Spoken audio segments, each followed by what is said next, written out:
ویسے وہ جو کالے کپڑے پہننے والے ہیں نا، وہ ہمارے کہیں سے بھی دوست نہیں ہے بھائی، لیکن دوست ان کو کہہ رہا ہوں جو کالے کپڑے پہننا بڑا پسند کرتے ہیں محرم کے دنوں میں۔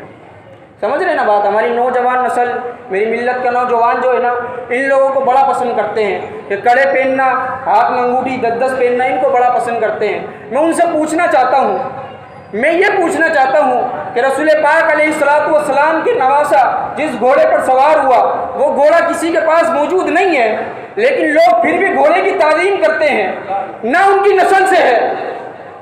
لیکن یار کیا بات ہے، صرف نام میں مشارکت ہے، یعنی اس گھوڑے کا نام اور اس گھوڑے کا نام مشارکت ہے، دونوں کو گھوڑا ہی کہتے ہیں، اس لیے اس کی تعظیم کی جاتی ہے۔ لیکن جس پر رسول پاک علیہ الصلوۃ والسلام سوار ہوئے، پھر اس کو کیوں گالی دی جاتی ہے؟ پھر کیوں ان کو گالیاں دی جاتی ہیں؟ کیوں ان کو برا بھلا کہا جاتا ہے؟ اللہ اکبر! سنو سنو، رسول پاک علیہ الصلوۃ والسلام آج بھی سیدنا صدیق اکبر کو اپنے پہلوؤں میں لٹائے ہوئے ہیں۔ دیکھیں، نہ وہ گھوڑا امام حسین کا مل سکتا ہے، نہ کسی کو پتہ ہے، لیکن لوگ پھر بھی گھوڑے کے نیچے سے نکالتے ہیں، سمجھتے ہیں کہ جنت کے دروازے سے نکل گئے۔ یہ کہاں کی اصل ہے بھائی؟ کوئی اس میں اصل نہیں ہے۔ رسول پاک علیہ الصلوۃ والسلام کا ایک عاشق رسول ہے مولانا روم، فرماتے ہیں کہ ایک دن نا بادشاہ نے لیلا کو بلایا نا، تو مجنو بھی بیٹھا تھا۔ مجنو کو سمجھانے لگے کہ یار تو اس لیلا کے بارے میں اتنا مدہوش کیوں ہو گیا، کیوں اتنا پیار کرنے لگ گیا؟ یہ تو جو میرے غلام ہیں نا، جو میری لونڈیاں ہیں، پہلے کے زمانے میں ان کو لونڈیا کہا جاتا تھا، آج آپ اس کو غلام کہہ لیں۔ وہ کہتا ہے بادشاہ کہ جو ہے یہ تو میری لونڈیوں سے بھی خوبصورت نہیں ہے، تو کالی ہے۔ تو لیلا نے جب یہ بات سنی نا، تو اس نے جو جواب دیا نا وہ سننے کے قابل ہے۔ وہ کہنے لگی مسئلہ یہ ہے بادشاہ صاحب، مسئلہ یہ ہے کہ لیلا کو دیکھنے کے لیے مجنو کی آنکھیں چاہیے۔ بات سمجھے؟ لیلا کو دیکھنے کے لیے مجنو کی آنکھیں چاہیے۔ مولانا روم نتیجہ نکالتے ہیں اور ارشاد فرماتے ہیں جب لیلا کو دیکھنے کے لیے مجنو کی آنکھیں چاہیے تو سیدنا صدیق اکبر رضی اللہ تعالی عنہ کا عشق تو دیکھیے، اگر مصطفیٰ کو دیکھنا ہے تو صدیق اکبر کی آنکھ چاہیے۔ نتیجہ دیکھیں کیسا نکالا ہے، اللہ اکبر! حضرت سیدنا صدیق اکبر رضی اللہ تعالی عنہ کے دور خلافت میں پھر وہ دور بھی آیا کہ جب آپ بیمار ہوئے نا تو حکیم کو بلایا گیا، اور حکیم نے جب آپ کو دیکھا نا تو اس نے عرض کیا انہیں بیماری کوئی نہیں ہے، انہیں بیماری کچھ بھی نہیں ہے۔ فرمایا بس صرف ایک بیماری ہے جس کا میرے پاس علاج نہیں ہے۔ لوگوں نے کہا وہ کیا بیماری ہے؟ وہ بیماری یہ ہے فراق محبوب میں تڑپ رہے ہیں، حضور سید عالم نور مجسم نبی رحمت صلی اللہ تعالی علیہ وسلم سے ملنے کے لیے تڑپ رہے ہیں۔ محدثین نے لکھا ہے اگر آپ کا وصال ہوا ہے تو وہ جناب محمد الرسول اللہ صلی اللہ تعالی علیہ وسلم کی یاد میں ہوا ہے۔ جب یہ بات ہوئی نا تو آپ نے سنا حکیم کی باتیں، تو آپ نے ارشاد فرمایا تو اپنے ٹوٹ کے اپنا علاج اپنے پاس رکھ، مجھے کوئی علاج نہیں کرانا۔ تو کسی شاعر نے کہا خیال یار میں ہوں میں، مجھے آزار رہنے دو، یہ حکمت اپنے گھر رکھیے، مجھے بیمار رہنے دو، مجھے علاج نہیں کرانا۔ حضرت سیدنا صدیق اکبر کہتے ہیں میں نے اتنی بات کہی نا تو میری آنکھ لگ گئی، نیند آ گئی۔ کہتے ہیں نیند آ گئی لیکن قسمت جاگ گئی۔ آمنہ کلال صلی اللہ تعالی علیہ وسلم خواب میں تشریف لے آیا۔ جب وہ تشریف لائے نا تو میں نے دیکھا حضور کے چہرے انور پر جس میں اقدس پر 2 چادریں پڑی ہوئی تھی جو سفید تھی وہ فوراً سبز ہو گئی۔ اور آپ جانتے ہیں سبز رنگ کس کا ہے؟ سبز رنگ کس کا ہے؟ جنتی لباس کا ہے۔ آہا کیا بات ہے! حدیث کے الفاظ دیکھیں کتنے خوبصورت ہیں۔ کہتے ہیں کہ وہ سبز رنگ کی ہو گئی تو حضور علیہ الصلوۃ والسلام نے ارشاد فرمایا صدیق کیوں روتے ہو؟ جلدی ہی مجھ سے ملنے والے ہو۔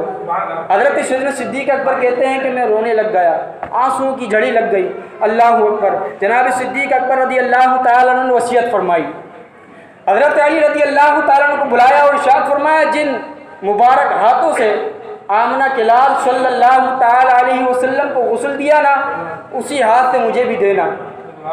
جب غسل دے لو نا تو جنت البقیع میں دفن کر دینا، ورنہ پہلے روضہ مصطفیٰ پر لے جانا، اگر حضور اجازت عطا فرما دے تو وہیں دفن کر دینا۔ حضرت علی رضی اللہ تعالیٰ عنہ کا عقیدہ بتا رہا ہوں، اور جتنے پیچھے کھڑے صحابہ ہیں، جتنے صحابہ اس وقت موجود تھے، سب کا عقیدہ بتا رہا ہوں۔ جناب صدیق اکبر رضی اللہ تعالیٰ عنہ کو غسل دیا گیا۔ حضرت علی کہتے ہیں کہ میں روضہ رسول کے سامنے کھڑا ہوا اور میں نے عرض کی، یا رسول اللہ صلی اللہ تعالیٰ علیہ وسلم، آپ کا محبوب حاضر ہے۔ تو حضرت علی کہتے ہیں کہ دروازے خود بخود کھل گئے۔ جناب صدیق اکبر کا عقیدہ دیکھیے، آپ سمجھانا چاہتے ہیں امت کو کہ جو نبی قبر میں ہے وہ بھی زندہ ہے۔ اسی لیے تو کہا نا کہ پہلے مزار پر لے جانا اور وہاں جا کر اجازت مانگ لینا، اگر اجازت مل جائے تو وہیں دفن کر دینا۔ اللہ اکبر۔ حضرت علی کہتے ہیں میں وہاں لے گیا، جب میں نے حضور علیہ السلام کے حکم پر عمل کیا نا، حضرت سیدنا صدیق اکبر رضی اللہ تعالیٰ عنہ کو قبر میں اتارا تو کیا دیکھتا ہوں، کیا دیکھتا ہوں، اللہ اکبر۔ حدیث کے الفاظ اتنے خوبصورت ہیں، حضرت علی کا عقیدہ بتانے لگا ہوں۔ کہتے ہیں میں نے دیکھا جناب صدیق اکبر رضی اللہ تعالیٰ عنہ کو جب میں نے قبر میں اتارا نا تو حضور علیہ السلام قبر میں بیٹھے حضرت سیدنا صدیق اکبر کے لیے دعا کر رہے تھے اور ارشاد فرما رہے تھے، مالک تو حضرت سیدنا صدیق اکبر کی مبارک داڑھی کے صدقے بزرگوں کو بخش دے۔ اللہ اکبر۔ دیکھیں عقیدہ دیکھیں، آج لوگ ایسے ہی کہہ دیتے ہیں کہ لوگ حضرت علی رضی اللہ تعالیٰ عنہ کا عقیدہ نہیں ہے، جناب صدیق اکبر کا عقیدہ نہیں ہے۔ اور پھر اتنا ہی نہیں، رسول پاک علیہ السلام نے اپنے پہلو میں جگہ عطا فرمائی، اپنی پہلو میں جگہ عطا فرمائی، یعنی گنبد خضرا میں جگہ عطا فرمائی۔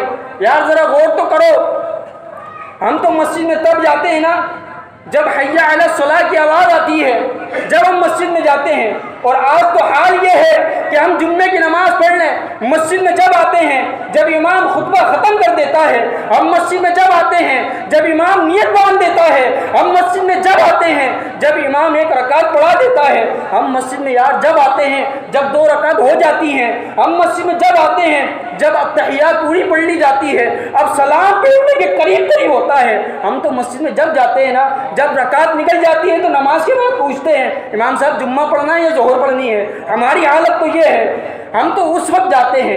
لیکن جناب صدیق اکبر رضی اللہ تعالیٰ عنہ کا گھر تو دیکھیے کتنا مبارک گھر ہے۔ حضور فرماتے ہیں، جناب صدیق اکبر کی زبانی ہے، جناب صدیق اکبر کہتے ہیں کہ گھر میں، میرے گھر میں حضور علیہ السلام دن میں 2 مرتبہ آیا کرتے تھے۔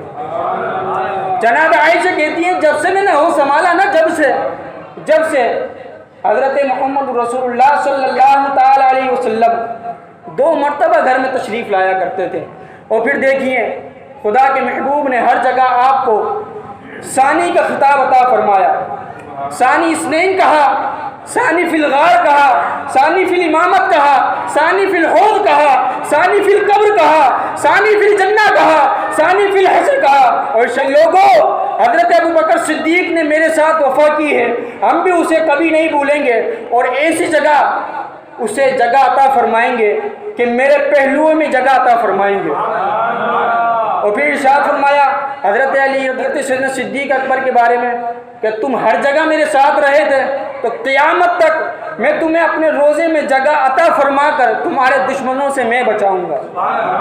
لیکن تقابل دیکھیں یار، تقابل پوری زندگی رہے نا حضور علیہ السلام کے ساتھ، تو حضرت محمد رسول اللہ صلی اللہ علیہ وسلم کا دفاع ایسے کیا، جب راہ میں چلتے تھے نا، راہ میں چلتے تھے تو کبھی ادھر چلتے تھے، کبھی ادھر چلتے تھے، کبھی دائیں کبھی بائیں، ایسے چلتے تھے۔ کسی صحابی نے پوچھا آپ ایسے کیوں چلتے ہیں؟ فرمایا مجھے خوف ہے کہیں حضور علیہ السلام سے کوئی دائیں سے حملہ نہ کر دے، کوئی بائیں سے حملہ نہ کر دے۔ ایسی محبت یار ذرا غور تو کرو۔ ہم امام بنے ہیں، کوئی عالم بنتا ہے، کوئی خطیب بنتا ہے، کوئی بہترین عالم دین بنتا ہے، لیکن جس کو امامت کا عہدہ خود حضور علیہ السلام عطا فرمائے، اس کو جناب صدیق اکبر کہتے ہیں۔ جس کو خلافت خود حضور علیہ السلام عطا فرمائے اسے جناب صدیق اکبر کہتے ہیں۔ اور یاد رکھیے جب حضرت محمد رسول اللہ صلی اللہ تعالیٰ علیہ وسلم معراج پر گئے نا، معراج پر، آخری بات عرض کر رہا ہوں اور بڑی بہترین بات ہے، معراج پر گئے نا تو تھوڑی سی آپ کو وحشت محسوس ہوئی، آپ کو وحشت محسوس ہوئی نا، تو اللہ تبارک و تعالیٰ نے آپ پر درود بھیجا۔ کیا بھیجا؟ سارے بولیے، درود بھیجا۔ وہ جو درود بھیجا نا اللہ تبارک و تعالیٰ نے، حضور علیہ الصلوۃ والسلام ارشاد فرماتے ہیں وہ درود حضرت سیدنا صدیق اکبر کی آواز میں میرے کانوں میں آیا، میرے کانوں میں آیا۔ مطلب یہ ہے، محدثین کہتے ہیں اگر حضور علیہ الصلوۃ والسلام سے محبت کرنی ہے تو پہلے حضرت صدیق اکبر کو اپنے دل میں بسانا ہوگا۔ جس کے دل میں سیدنا صدیق اکبر کی محبت ہوگی، درود بھی اس کا ہی مقبول ہوگا۔ وآخر دعوانا ان الحمد للہ رب العالمین۔